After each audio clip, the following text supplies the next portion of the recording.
സല്ലല്ലാഹു അലാ മുഹമ്മദ് സല്ലല്ലാഹു അലൈഹി വസല്ലം.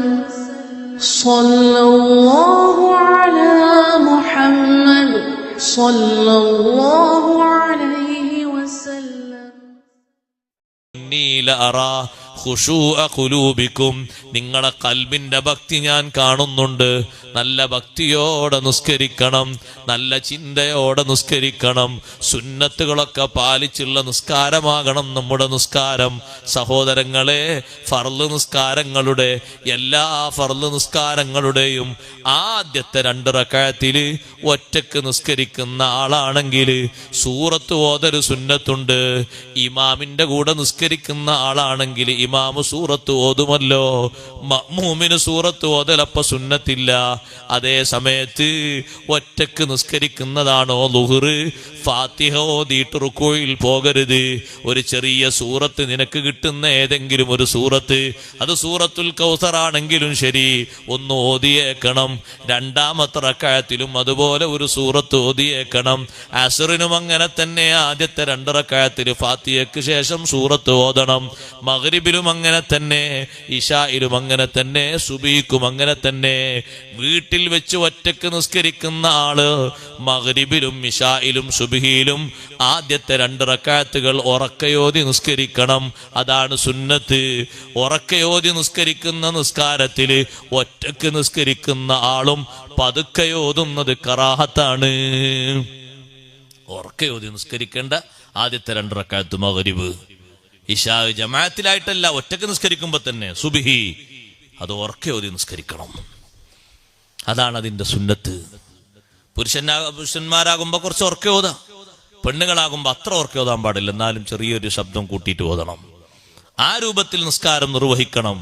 ഞാൻ അതിന്റെ മുഴുവനായും വിഷയം പറയില്ല. റബ്ബിക്ക എന്ന വിഷയം പറഞ്ഞപ്പോ ഇമാം റാസി റളിയല്ലാഹു അൻഹു പ്രത്യേകം ഈ പോയിന്റ് എടുത്തു പറഞ്ഞു. റബ്ബിക്ക, റബ്ബിന് വേണ്ടിയുള്ള നിസ്കാരം എന്ന് പറഞ്ഞത് സാധാരണ രൂപത്തിലുള്ള അമലായി കാണരുത്. ബലിദാനം നിർവഹിക്കേണ്ടതും റബ്ബിന് വേണ്ടി തന്നെയാണ് എന്ന് പറഞ്ഞാൽ ഇഖ്ലാസിന്റെ മാർഗത്തിലാകണം രണ്ടും നിർവഹിക്കേണ്ടത്. ബലികർമ്മം നിർവഹിക്കുക സാമ്പത്തിക രംഗത്തുള്ള ഒരു സമർപ്പണമാണ് സഹോദരങ്ങളെ. ഉളുഹിയത്ത് ജീവിതത്തിൽ എപ്പോഴെങ്കിലും നിർവഹിക്കണം. കഴിയുന്ന ആളുകളൊക്കെ അങ്ങനെ ഉളുഹിയത്ത് മാത്രമാക്കണ്ട, മറ്റു ബലിദാനങ്ങളും നിർവഹിക്കാം. അതേ സമയത്ത് ഫസല്ലി റബ്ബിക വൻഹർ എന്നതിന് വേറെയും ചില തഫ്സീറുകളൊക്കെ മഹാന്മാര് പറഞ്ഞിട്ടുണ്ട്. ഫസല്ലി റബ്ബിക, റബ്ബിന് വേണ്ടി നീ നിസ്കരിക്കണം. ആ നിസ്കാരത്തിൽ വൻഹർ, നീ പ്രത്യേകം നിന്റെ കൈവെക്കുന്ന ഭാഗം നല്ലോണം ശ്രദ്ധിക്കണം. എങ്ങനെയാണ് നീ കൈവെക്കേണ്ടത്? നെഞ്ചിനോട് ചേർന്ന ഭാഗത്ത് നീ നിന്റെ കൈവെക്കണം. അലി ബിൻ അബി ത്വാലിബ് റളിയല്ലാഹു അൻഹുവിന്റെ തഫ്സീർ അങ്ങനെയല്ലേ വന്നത്. വൻഹർ എന്ന വാക്കിന് മഹാനവർകൾ അങ്ങനെയാണ് നിർദ്ദേശിച്ചത്. നിസ്കാരം നീ നിർവഹിക്കുമ്പോ കൈവെക്കുന്നത് നീ പ്രത്യേകം ശ്രദ്ധിക്കണം, നെഞ്ചിന്റെ മേൽഭാഗത്തല്ല. അല എന്ന ഒരു ലഫ്ള് കാണുമ്പോഴേക്ക് എല്ലായിടത്തും മേലെ മേലെ എന്ന് അർത്ഥം വെക്കുന്ന ചില ആളുകളുണ്ട്. അങ്ങനെ ഡിക്ഷണറി നോക്കിയാൽ അങ്ങനെയൊക്കെ അർത്ഥം വെക്കേണ്ടി വരും. അതേ സമയത്ത് അല എന്നതിന് തന്നെ ഭാഗത്ത് എന്നും അടുത്ത് എന്നും അതേ ഓരത്ത് എന്നും ഒക്കെ അലക്ക് അർത്ഥമുണ്ട്. ഖുർആനിൽ തന്നെ നമുക്ക് കാണാം, ഇദ്ഹും അലൈഹാ ഖുഊദ്, അവരാ തീയിന്റെ പരിസരത്ത് ഇരിക്കുന്നവരായിരുന്നു അല്ലാഹു പറഞ്ഞത്. അലൈഹ എന്ന് പറഞ്ഞ തീയിന്റെ മേലെ ഇരിക്കുക എന്നല്ല, തീയിന്റെ പരിസരത്ത് അവർ ഇരിക്കുകയായിരുന്നു, അതിന്റെ ഒരു ഭാഗത്തിരിക്കുകയായിരുന്നു എന്നാണ്. അതേപോലെ തന്നെ സഹോദരങ്ങളെ, അലസ്വദിരി, നെഞ്ചിന്റെ മേലെ കൈവെക്കുക എന്നല്ല, നെഞ്ചിന്റെ തായ്ഭാഗത്തായി നെഞ്ചിന്റെ ഒരു ഭാഗത്ത് കൈവെക്കണം. അതെങ്ങനെ വെക്കണമെന്ന് മഹാന്മാരായ കർമ്മശാസ്ത്ര പണ്ഡിതന്മാര് നെഞ്ചിന്റെ തായ്ഭാഗത്ത് കൈവെക്കുന്ന രൂപം പഠിപ്പിച്ചു തന്നു. ഒന്നുകിൽ നിന്റെ കൈവെക്കുമ്പോ വലത്തെ കൈ ഇടത്തെ കൈയിന്റെ കഫിന്റെ തായ്ഭാഗത്തായി നിൽക്കുന്ന 2 എല്ലുണ്ടല്ലോ, കഫിന്റെ കണുപ്പിന്റെ ഭാഗത്തുള്ള എല്ല്, ഒരു മേൽഭാഗത്തുള്ളത് തള്ളവിരൽ കൊണ്ടും അതേ അടിഭാഗത്തുള്ളത് ചെറുവിരൽ കൊണ്ടും ഇങ്ങനെ ചേർത്ത് പിടിച്ച് 3 വിരലുകൾ ഇങ്ങനെ നേർക്ക് വെക്കുന്ന രൂപം. അല്ലെങ്കിലോ മേൽഭാഗത്ത് തള്ളവിരൽ കൊണ്ട് ബാക്കിയുള്ള 4 വിരലുകളും തായോട്ട് ഇങ്ങനെ കൂട്ടിപ്പിടിക്കുന്ന രൂപം. ഈ രൂപത്തിലാണ് കൈപിടിക്കേണ്ടത്. അങ്ങനെ പിടിച്ചുകൊണ്ട് കൈകെട്ടിക്കൊണ്ടൊരു നിസ്കാരം നിസ്കരിക്കണം. ഫസല്ലി ലിറബ്ബിക വൻഹർ, നീ റബ്ബിന് വേണ്ടി പ്രാർത്ഥന നിർവഹിക്കണം. പ്രാർത്ഥന നിർവഹിക്കുമ്പോ വൻഹർ, നിന്റെ കൈ നെഞ്ചിന്റെ ഭാഗത്തേക്ക് നീ ഉയർത്തിയിട്ട് ദുആ ചെയ്യണം. അങ്ങനെയാണ് അവിടെ വൻഹർ എന്നതിന് തഫ്സീർ പറഞ്ഞിരിക്കുന്നത്. പ്രാർത്ഥന എന്ന് അർത്ഥം വെച്ചിട്ടുണ്ട് സ്വല്ലി എന്നതിന്. റബ്ബിലേക്ക് നീ പ്രാർത്ഥിക്കണം. പ്രാർത്ഥിക്കുമ്പോ കൈ ഉയർത്തണം. അത് നെഞ്ചിന്റെ ഭാഗത്തേക്ക് ഇങ്ങനെ പൊക്കിയിട്ട് ഉയർത്തണം. തായ് ഭാഗത്തല്ല കൈവെക്കേണ്ടത്, നെഞ്ചിന്റെ ഭാഗത്തേക്ക് ഉയർത്തിപ്പിടിക്കണം. അങ്ങനെ റബ്ബിലേക്ക് നീ ദുആ ചെയ്യണം. ഈ നിസ്കാരവും ഈ സമർപ്പണവും, ശരീരത്തിന്റെ സമർപ്പണമാകുന്ന നിസ്കാരവും സമ്പത്തിന്റെ സമർപ്പണമാകുന്ന ബലിദാനവും നിർവഹിക്കണം. ഉപ്പമാരോട് ഉമ്മമാരോട് കൂട്ടത്തിൽ ഞാനൊരു കാര്യം പറയട്ടെ. അഷ്റഫുൽ ഖൽഖ് മുഹമ്മദുർ റസൂലുള്ളാഹി സ്വല്ലല്ലാഹു അലൈഹി വസല്ലം തങ്ങൾ ബലിദാനം നിർവഹിച്ചത് ഉളുഹിയത്തിന് മാത്രമല്ല, ഹജ്ജിനും ഉംറക്കും ഇഹ്റാം ചെയ്തിട്ട് അതിൽ നിന്ന് തഹല്ലുലാകാൻ വേണ്ടി മാത്രമല്ല, മരിച്ചവരുടെ പേരിലും തങ്ങൾ ബലിദാനം നടത്തിയിട്ടുണ്ട്. ബലിദാനം നിർവഹിക്കണം. നമ്മളെ നാട്ടിലൊക്കെ ഇവിടൊക്കെ അഖീഖ അറക്കാറില്ലേ അല്ലേ? അഖീഖ അറക്കണം.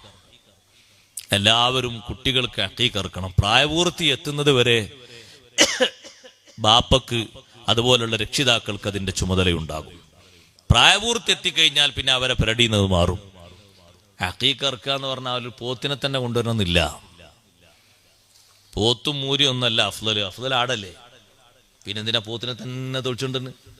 ഒരു വീട്ടിൽ ഒരാൾ പോത്തിനിറത്താൻ മറ്റേക്ക് പിന്നെ പോത്തിനിറക്കാൻ കഴിയില്ല. പിന്നെ അയാൾ പോത്തായി നടക്കേണ്ടി വരും. പോത്തിനിറക്കാൻ ആ കയ്യിൽ കാശുണ്ടാവില്ല. പിന്നെ ആൾ ഇറക്കണ്ട, എല്ലാവർക്കും കൊടുക്കാനാവൂല എന്ന് പറയും.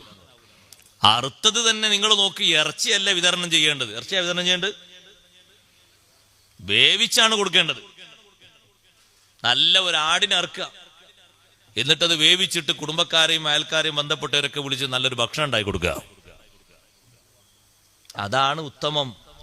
ആരായി പച്ചർച്ചി കൊടുക്കുന്ന സ്വഭാവം കൊണ്ടുവന്നത്? 2 കിലോ അങ്ങോട്ട്, 4 കിലോ ഇങ്ങോട്ട്, 2 കിലോ അങ്ങോട്ട്. അപ്പുറയിൽ 25 ആൾക്കാരുണ്ട്, 4 കിലോ അങ്ങോട്ട്. പച്ച ഇറച്ചി കൊടുക്കേണ്ട ഒരാളുണ്ട്. നമ്മുടെ നാട്ടിലുണ്ടോന്ന് അറിയില്ല, ഇവിടെ ഉണ്ടോന്ന് എനിക്കറിയില്ല. കാവിലത്ത് എന്ന് പറയും. ഞങ്ങളുടെ നാട്ടിലൊക്കെ പേറ്റിച്ചി എന്ന് പറയും. ഇവിടെ എന്താ പറയാ?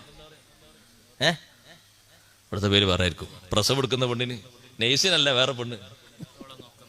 സുബ്ഹാന ജല്ല ജലാലു. പ്രസവം എടുക്കുന്ന പെണ്ണില്ലേ, പഴയ കാലത്തൊക്കെ ഉണ്ടായിരുന്നില്ലേ അല്ലേ? ഇപ്പോഴും പ്രസവിക്കല്ലേ? നിങ്ങളെന്തൊരു അത്ഭുതത്തോട് നോക്കുന്നത്. പ്രസവം ശുശ്രൂഷ ചെയ്യുന്ന പെണ്ണുങ്ങളുണ്ടാവും പഴയ കാലത്തൊക്കെ. അഖീഖ അറുക്കുമ്പോ ആ അഖീഖയുടെ ഒരു ഭാഗം, ഒരു കുറകൊന്നായിട്ട് പച്ചയായിട്ട് ആ പെണ്ണിന് കൊടുക്കണം. അവർക്കേ പച്ച കൊടുക്കേണ്ടതുള്ളൂ, ബാക്കിയുള്ളവർക്കൊക്കെ വേവിച്ചാ കൊടുക്കേണ്ടത്. ഇവിടെ എങ്ങനെ പച്ചറിച്ചാ കൊടുക്കല്? അതൊക്കെ മാറ്റണം. ഇനി തങ്ങൾ പാപ്പാന്റെ നേതൃത്വത്തിൽ ഇനി അഖീഖ അറുക്കുമ്പോ എല്ലാവരോടും പറയാം വേവിച്ചു കൊടുക്കാൻ. അഖീഖ അറുക്കണം. അങ്ങനെയാണ് വേണ്ടത്. അങ്ങനെയാണ് സുന്നത്ത്. അങ്ങനെയാണ്. ആടിനെയാണ് അറുക്കേണ്ടത്. ആടിനല്ലേ നബി സല്ലല്ലാഹു അലൈഹി വസല്ലം തങ്ങളെ പേരിലുള്ള അഖീഖ തങ്ങൾ അറുത്തപ്പോൾ ആടിനല്ലേ അറുത്തത്? ആടിന്റെ മേലെ ഒട്ടകത്തെയാണ് അബ്ദുൽ മുത്തലിബ് അറുത്തത്. തങ്ങളെ അഖീഖ തങ്ങൾ തന്നെ അറുത്തിട്ടുണ്ട്. അഖീഖ ആവർത്തിക്കപ്പെടുന്ന സുന്നത്തല്ല. തങ്ങളുടെ ജന്മം അത് സന്തോഷിക്കേണ്ട ഒരു ജന്മമാണ് എന്ന് പഠിപ്പിക്കാനും കൂടിയാണ് തങ്ങളെ അഖീഖ തങ്ങൾ പിന്നെ അറുത്തത്. അല്ലെങ്കിൽ ഒരാൾ അഖീഖ ഒന്ന് അറുത്തിട്ട് പിന്നെ ഇതിനെ ആവർത്തിക്കേണ്ട ആവശ്യം? അഖീഖ ആവർത്തിക്കലുണ്ടോ? നിങ്ങൾ അഖീഖ കുപ്പാരടുത്തിട്ട് പിന്നെ നിങ്ങൾ അഖീഖ ഇറക്കലുണ്ടോ? പണിയായി.